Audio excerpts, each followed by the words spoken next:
Tal Heinrich joins us now, and I'm glad that you're here with us because perhaps you can shine some light on this, in particular on the idea for a ceasefire to the extent that you can. I know that meetings are private, but what happened in the meeting this morning? What was discussed about a possible pause? And I don't know the difference between a pause and then a call for a ceasefire, because Hamas is certainly not stopping or ceasing fire.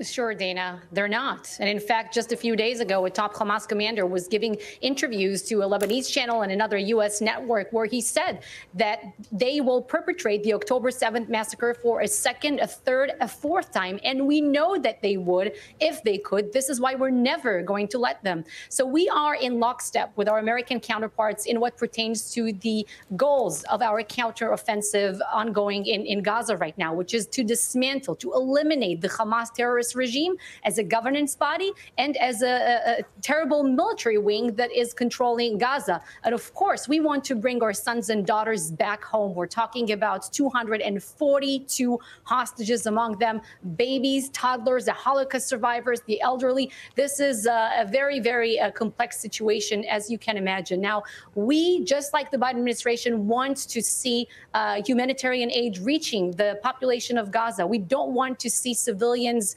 suffering there. Unlike Hamas, they want to maximize the civilian suffering in Gaza. They want to maximize civilian casualties in Gaza because they think that Israel will take the fire for it. This is why the civilized nations, the international community, has to exert more and more pressure on Hamas. We're exerting the military pressure, and we need to see more diplomatic pressure on Hamas. Okay. Now, we've had humanitarian pauses, in fact. Let me just Bill, jump I'll in just here. say that. Yeah, go ahead and finish your thought. Okay.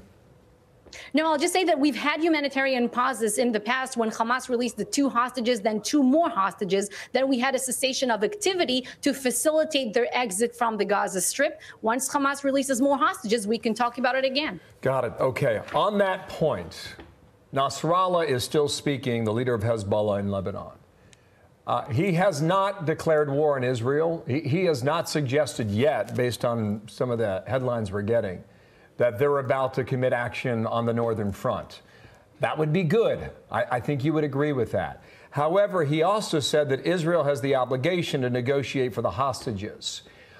We also got a report earlier that the Israeli defense minister told Antony Blinken that there will be no pause in Gaza unless Hamas starts to negotiate over those same hostages that you just mentioned, 242. Can you confirm right now that there are active negotiations underway to bring those hostages who are still alive today home?